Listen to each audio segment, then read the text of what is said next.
All right. Let me see the ones you did. 6.2, I didn't do 25. 20, Okay, 2 sine theta minus 1 equals If I can finish these, cosecant theta. I'm going to go ahead and change that to 1 over sine theta if you don't mind. Is that okay? Because I'm just thinking, hey, one of the nice things, if I change to 1 over sine theta, at least everything in this problem that's trig is what? Sine. That makes me feel pretty good because that makes everything just what? Sine. Yeah. Now, I'll be honest, I don't like having sine in the denominator, so I'm going to multiply everything by what? Sine theta. Okay? And just in case someone here multiplied by sine theta. That way you'll know what it is. So I'm going to get 2 sine squared theta minus a sine theta equals just good old what? 1. Is that okay? And as soon as, okay, when I used to see x squared, I knew to set it equal to 0 and what? Factor. When I would see x squared, I'd see a trinomial, I would set it equal to 0 and do what? Factor, right?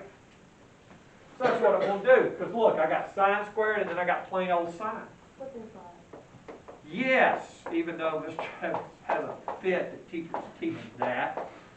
It's factoring. It's memorable. Yeah, it helps you remember it. That's true.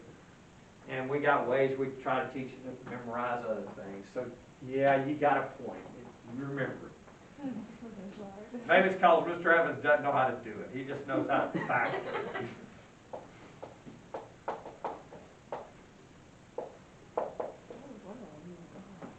Put a 1 here and a 1 here. And one of these needs to be positive and the other one needs to be negative. I think this is the negative. That's the positive. But that's what you want to look at. Anytime you see that trig function squared and then a trig function and that number, you want to think trinomial. Okay? Think to your algebra class and think what? Trinomial. Is that okay? And then you'll set each one of them equal to 0. So you get sine theta equals negative 1/2. And sine theta equals 1. Sine theta equals negative 1/2 is somewhere, and we're working between 0 and 2 pi. On this instruction it says 0 to 360. Yeah, in the book, if it says do 0 to 360, you can do that. I'm going to go ahead and tell you on the test, I'm just going to do everything in radians. You know, because you're never, yeah, I'm going to do everything in radians. But yeah, and if you put the answers in your, if you're doing your packet and you put them in degrees, that's fine for the section that says put them in degrees, or you can put them in radians. And I don't need to finish that, do I? No. Let's do 20. Yeah. Number, which one? 20. 20? All right, number 20. Okay. What can you factor out of both of those? Cosine x, that's right. Yeah, you can factor out cosine x out of both of them. And there's not a third term. It's already equal to 0, right? See what I'm getting at? See, that one it didn't equal 0, but this one does. Let's see. 6.2, number 20.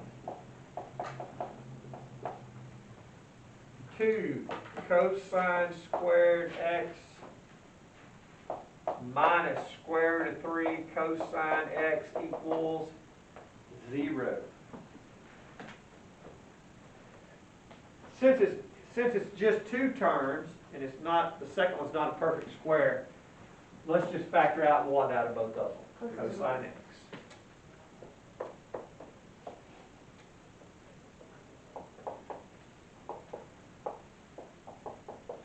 All right.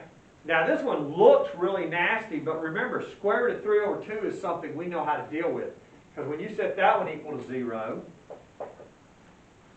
I'm going to go ahead and write that out because it does look bad. Okay?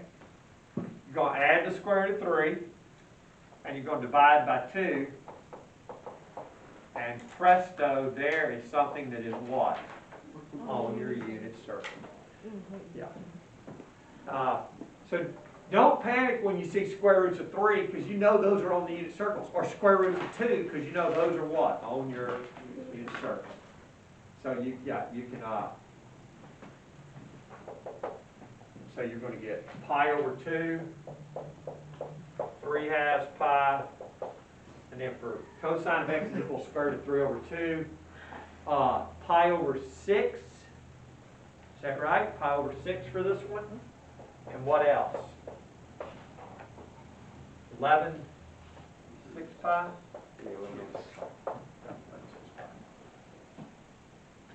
That makes it good.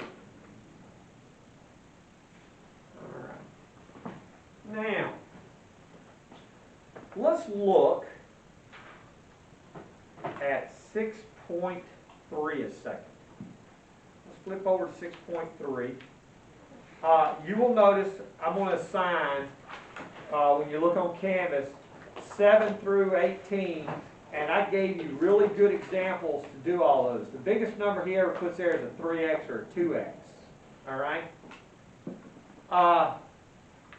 When you get down to the ones where it has 1/2 x, you really only have to go around the circle halfway. You just have to go from 0 to pi. Okay? If it's got 1/2 x in it, just go from 0 to pi. I know it sounds weird. But these, you are now ready to do anything in the law book that I've assigned. Okay? Let's go ahead and look. I might work one of these. Yeah, we'll do that. I'm going to do 6.3, number 19. 6.3, number 19.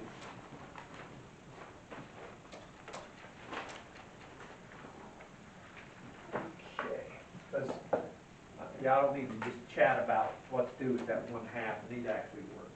Okay, number 19. 6.3. Number 19 from Lyle. Somebody says, wow, he's working another problem that we have to turn in on our list. Yeah. I want the people that are working to do well. I want them to learn. I want the people that aren't working to do well, but it's not going to happen. And I would put that in parentheses equals 4. Okay. Don't worry about the x over 2 yet. Let's just isolate the trig function. So with secant squared x over 2.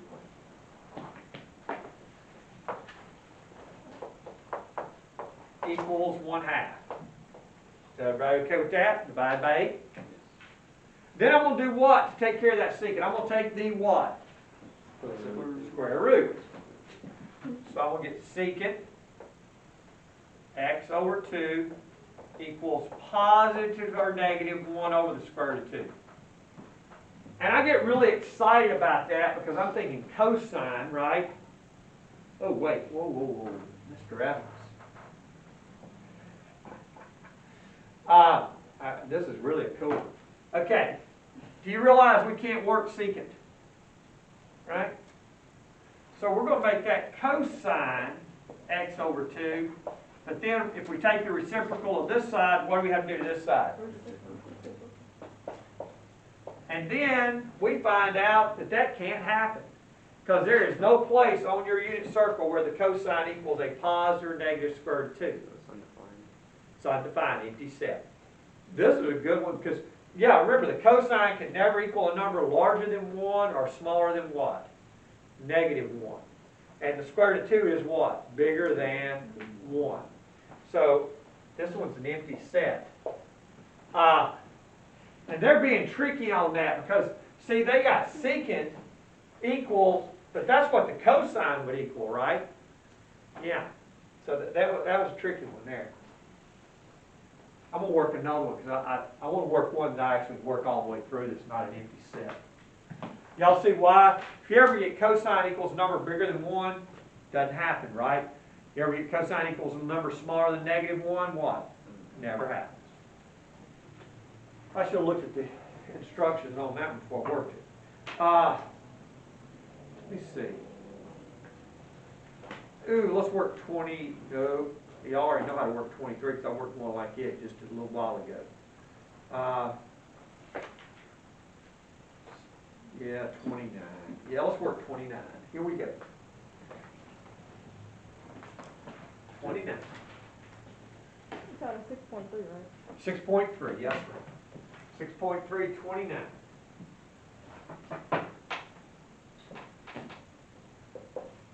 I know someone's watching this from some other school or some teacher somewhere. They're going, man, you know, he'd be a lot better teacher if he'd worked these before class and know which ones he needs to work to help the kids. Yeah, but then they wouldn't get to see me have to think. All right, I'm going to isolate the sine of theta over 2 by itself. I like this one. Sine theta over 2 equals 3 over 2 square roots of 3. Somebody says, that's not on my unit circle. You're absolutely right. It's not the way it's written. Don't panic. What I would suggest doing is rationalizing it to see if I can turn it into something that's what? On my unit circle. So we'll multiply the numerator and the denominator by the square root of 3. And I'm going to get 3 square roots of 3 over 2 times 3. What are those 3's about to do to each other? That's right. But we don't use the word cancel, we use the word what? Divide. Out. There you go. Now, if there were a 2 in front, I would have to go around the circle twice. If there were only a theta right there, I'd have to go around the circle how many times? Once. Okay. I'm going to put it in over here because I got to get to show up on my video. Yeah. Don't even talk about how you were offered a job where you'd be making money now if you'd have taken it, but you would have hated it. Years ago when they first started doing video teaching and like teaching online stuff, a guy said, you need to take a job doing this, and all you do is just teach an empty room online. Well, because I like interacting with students. If I can see your faces, I can tell if you understand it or not. Fair enough? So I turned him down. By now, I'd probably be making a whole lot of money because with all of this, I'd be making the videos and he'd be, you know, I'd be making money. But no, I wasn't smart. Okay. So, but I just knew I didn't want to teach that way. Okay, theta over 2. I'm going to make x equal theta over 2. X equal theta over 2. So then I'm going to come over here and I'm going to have sine x equals square root of 3 over 2. And this is where I'm going to chat with you. And we're going to find our x values. Folks, you only have to go halfway around the circle. You only have to look for solutions halfway. Remember, if this was a 2, you'd have to go around the circle twice, right? If it was a 1, you only go around the circle once. Well, if it's a half, you only go around half, so you're only going to be looking in quadrants 1 or 2. And where are those answers in quadrants 1 or 2? Over 3 pi. How much? 2 over 3 pi. 2 over 3 pi? Pi over 3. And pi over 3.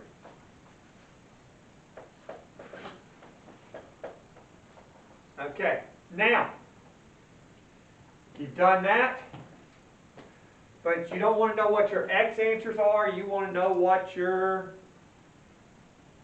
Wait, theta. hold on, I have a question. Okay. So why does it matter if we're only looking at half the circle anyway? Because you know that the ones on the bottom for the sign are negative anyway. That's right. That's right. Oh, okay. Yeah, you just caught a double way of seeing that one, but if it were cosine, it would be a little different. Yeah. Always go halfway around, but for some of the trig functions, it's going to be obvious they can't work. Okay. Yeah. You're taking this learning to another step. You're like looking at it and thinking, oh, there's the next level thought there. Okay, what does theta actually equal? Theta actually equals how many x's? 2x, right? So we'll multiply both those by 2. So I'm going to get 2/3 pi Multiply that one by 2 and we'll get what? 4/3 pi. And there's your final answers. And if you substitute them back in, it should work. I mean, we can go back up here and substitute them back in, put your 2/3 here, and what you realize is when you multiply 2/3 by 1/2, you get pi over 3, which makes the positive, like you just mentioned, Ms. Blankenship, because you know that's got to be a positive. And it will. 2/3 pi, if you multiply by 1/2, we'll make that to where when you take the sign, you get a positive. Is that okay? But I'm showing you how to know that you only have to go halfway around the circle, because that's a what? 1/2 times that. Because earlier, if that was a 2 times it, we had to go around the circle what? Twice. If it was a 3 times, we had to go around the circle what? 3 times. Okay. Now,